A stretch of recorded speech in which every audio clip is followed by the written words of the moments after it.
2 Corinthians 5:21. The Bible says Jesus Christ had no fault in him. The Bible says God made him to be sin. Now, if you look at this portion from the Old Testament, Leviticus, it gives a picture of the sacrifice that the priest is performing every year. They will catch a goat. The Bible refers to it as scapegoat. They will put the sins of the people. That scapegoat had to be blameless, faultless, no blemish, no wrinkles, perfect. That's a symbol or picture of Christ. John the Baptist said, "Look at the lamb that takes away the sin of the world." And they'll put the sins of the people and sacrifice it. Sometimes they'll drive it wide to the wilderness. Now the goat is innocent, but they'll put the sin of the people and sacrifice it. Now the Bible says what? No, Jesus Christ is that sacrificial lamb.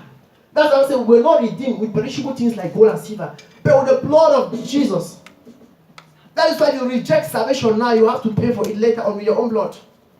So it says, he that knew no sin, God made him to be sin. God made him to be sin. He did nothing to be. Jesus Christ was not had no fault, he was not guilty. But God made him to be sin. Now look at what it says. It says that we might be made. We did not earn it. We might what? Be made righteous. I am righteous. He's being proud. Look at what he said already. I am righteous. The Bible said what he made. Together I receive the abundance of grace and what the gifts of righteousness. It's not the meaning of a gift. If you have to work for me to give you a gift, is there a gift? The Bible calls it reward. It's like a debt. But when you don't work, you receive it. It is called a gift. That is why there are things that God will be doing in your life. You might not deserve it, but God will give you by His grace. You might say, I've not been perfect all this while. I've not been able to do things accordingly, but God will give you by His grace. It's called unmerited favor. God says, I'll be merciful to my mercy. Now look what it says in Romans 5. Romans 5. Romans 5. I just have to read. My God, I've got to finish this stuff. I'm going to be done in a few moments from now. Romans 5:15. It says, but not as the offense, so also is a free gift. Free gift, think of that. For if through the offense of one many be dead, much more the grace of God and the gift by grace, which is by one man, Jesus Christ, had abounded unto many. And not as it was by one that sinned, so is the gift. For the judgment was by one to condemnation, but the free gift is of many offenses unto justification. 17 says, for if by one man's offense there reign, much more they will receive the abundance of grace and the gift of righteousness, they shall reign in life by one Jesus Christ. Now look at what it says. It says, therefore, as by the offense of one judgment came upon all men unto condemnation, even by the righteousness of one, the free gift came upon all men unto justification of life. In the Bible, justification and righteousness are synonymous used. The Greek root, that is what comes from, are the same. Now, people look at salvation like, this is man drowning. Then Jesus, God stretched out his hand to take man from sin. No. Jesus died in our place. It's not just like, take you out and you were drowning. It is called substitution. The Bible says the just for the unjust. He saved us with his own life. Go to 2 Corinthians. We'll come back to Jesus. Let me show you something. 2 Corinthians 5. So it's not like we're all dying in sin and God stretched his hand to take us out. No, God exchanged his life. And what gave us his life. It's not like a criminal that is supposed to be prosecuted. Then someone says, okay, I'm going to die in your place. Go and live for me. Oh, Jesus. So you understand? 2 Corinthians 5. If you understand this thing, you fall in love with Jesus. Oh, La Brasha. If not of the grace of God, some of us would have been in the club now. 2 Corinthians 5.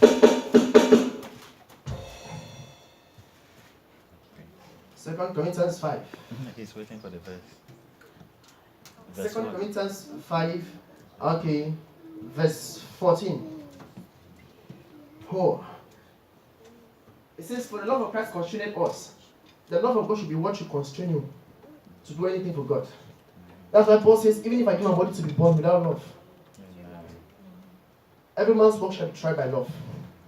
It says, for the love of Christ constrained us because we do that if one man died for all, then all died. When Adam sinned, we were all in the loins of Adam. Because we all come from the root. Your grandmother, your great-grandmother, they came from somebody. I trace it comes from Adam.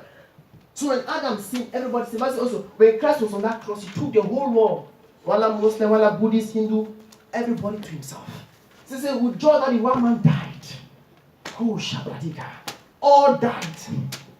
It didn't say we should struggle to die. No, all died. Now go downward. This is what I want to pick out. It says, and that he died for all, that they which live should not live henceforth unto themselves, but unto him who died for them. Yeah. So Jesus gave his life that now you live.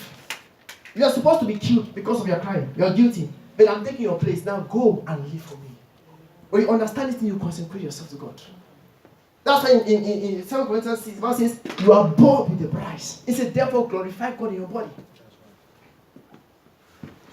Are you getting me? Now, let's go to Romans 4. Romans 4. Oh, Shabradi. Most of the scriptures, I'm just going to quote it. Oh, Brashika, Bradi. Romans 4, 1 to 5. Positional righteousness. It says, what shall we say then? Abraham, our father, as pertaining to the flesh, had found. Let's go down. For if Abraham was justified by works, he had whereof to glory, but not before God. If Abraham was made righteous by his works, must say what he had reason to boast. Go down. It says, for what said the scripture? Please go back, thank you. For what said the scripture? Abraham believed God, and it was counted unto him for what? Righteousness. Why? Because he believed. That's why it says, without faith, you cannot please God. The Bible says the righteousness of God is what? By faith. Go down. Now, to him that walketh, the reward is not reckoned of grace, but of debt. You see, people who depend on their own works is like a debt. They feel like God owes them something. It is true that God is going to reward us, but the service should be done in love, not like debt. Like there's supposed to be in boarding school, secondary school. I want to run the exam. All those that have their boyfriends or their girlfriends, everybody does break up for that period. You see them in church. According to them, is that will make them to pass the exam. Now it's like they're trying to earn it. Yeah, when I have to do something big, now they try to consecrate themselves. Oh, I need God to do this. The Bible says, if Abraham if he was justified by his works, it would not be grace, it would have been debt. Now go down. It said, but to him that walketh not, oh Nabrashika, but believeth on him that justified the ungodly. The Bible says, his faith, God justifies the ungodly. The word justify means to be liberated, means not guilty, means acquitted and discharged. Are you getting me? So it's called positional righteousness. That was because he believed God. It says, him that walketh not, but believe on him that justified ungodly. God counts him right. That's why if you are conscious of this, you flow in the Spirit of God. One of the strength of Satan is accusation. Look at what you did. It says, how do you overcome it? By the blood of the Lamb and by the words of our testimonies. So if you don't understand that, the enemy will keep you bound. Even when you are not guilty, the enemy will make you guilty. It's called guilt complex. You get to the state, you do something wrong, you are guilty. Even if I don't do something wrong, you are guilty. I mean, you are wrong continuously. Yeah. I don't know about you, I've been there several times. Yeah. I'm telling you, you must understand the consciousness of righteousness. And the more righteous conscious you are, the more you walk in righteousness. Yeah. Oh, Jesus, help me. We don't have much time. Let's just read one verse under this. Go to Galatians 2:16. Galatians 2:16. Oh, I've got to work this thing out. Someone say, work it out, work it out. Work it out, work it out. It says, knowing that a man is not justified by the works of the law, but by the faith, of Jesus Christ. Even we believe in Jesus Christ that we might be justified by faith of Christ, not by the works of the law. For by the works of the law shall no flesh be justified. When you have this understanding, you will not be judgmental towards others. All have sinned. All means all. All. Bishop, pastor, preacher, evangelist, all have sinned. And everybody needs a savior. That's why if it's people who are perfect in their life, they have horrible weaknesses. Just they might say you lack one thing, you lack something, you lack it. So when you come to evangelism, I see people who claim like I'm better off than those who go to church. Tell the person that you lack something. You lack something. Are you getting me? Yeah. Let's read Romans 9, 30 to 32. Romans 9.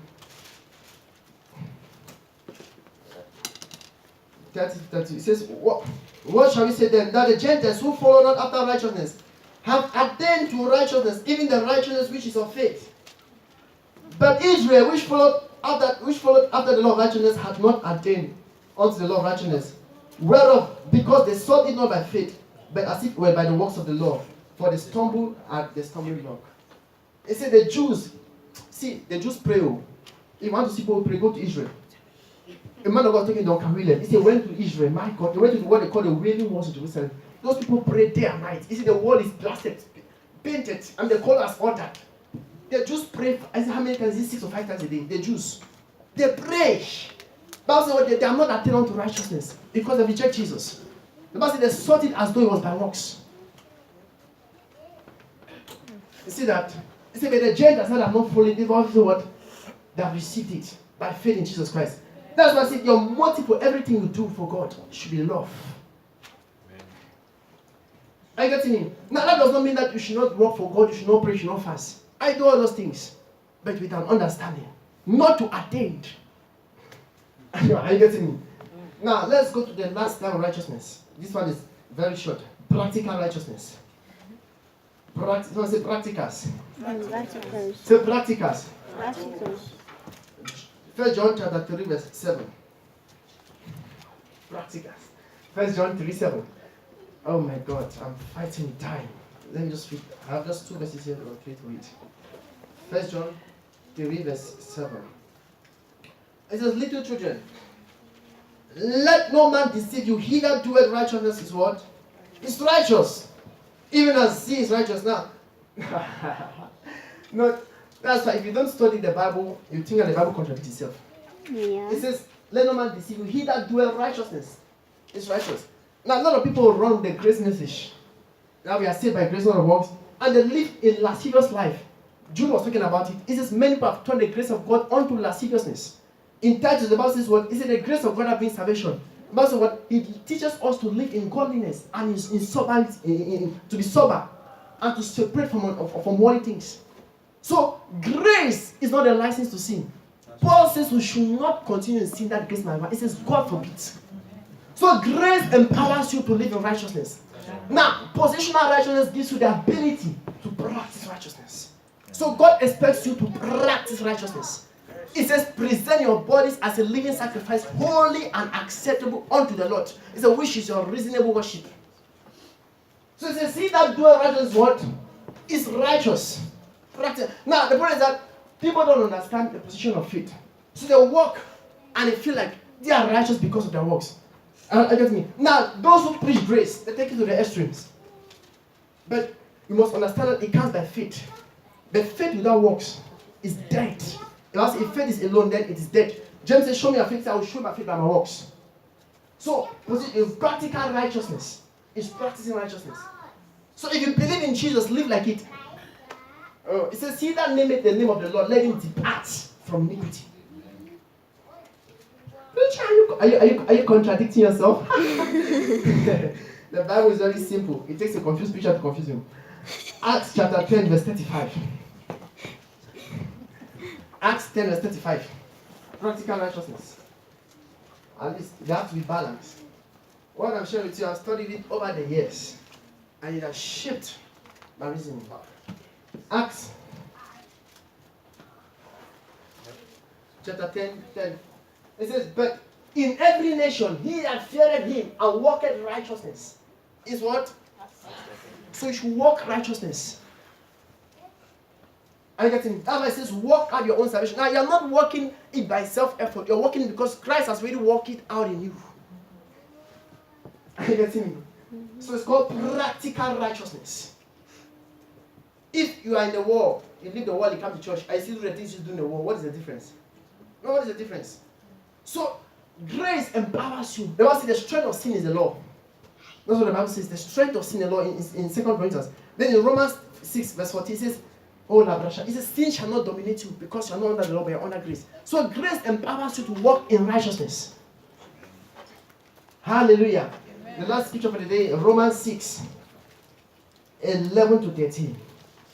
There's more to say about this, but I'm going to rest my case. Romans 6, 11 to 13.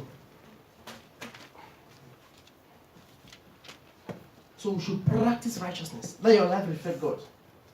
But at the same time, you should do it with consciousness of righteousness. Romans 6. I said, likewise, reckon yourself to be dead indeed unto sin, but alive unto God through Jesus Christ our Lord.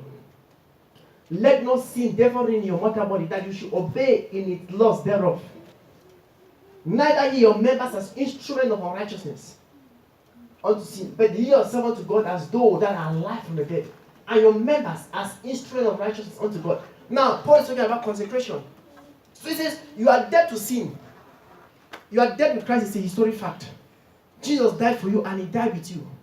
So he says, since you died, buried, and was raised up together with Christ, he says, now walk it out. It says, consecrate yourself. It says, consecrate your members. It speaks of parts of your body. Your eyes, everything. Your mouth, your ears, everything. It says, yield it unto God. Are you getting me? That gives you balance. You don't judge others, but you know you have to work on your salvation. The Bible says it's dangerous for those who have experienced the past of the age to come. The Bible says they shall fall, it shall be difficult to restore them. So, grace empowers us to live in that righteousness, not to be passive. Stand to your feet this morning. I would have loved, stand to your feet. I would have loved to give us the benefit of righteousness consciousness. But just know this, it empowers you to be bold. It says, come boldly. It takes your spiritual inferiority complex. It gives you access to the grace of God, the blessings of God. Adonai.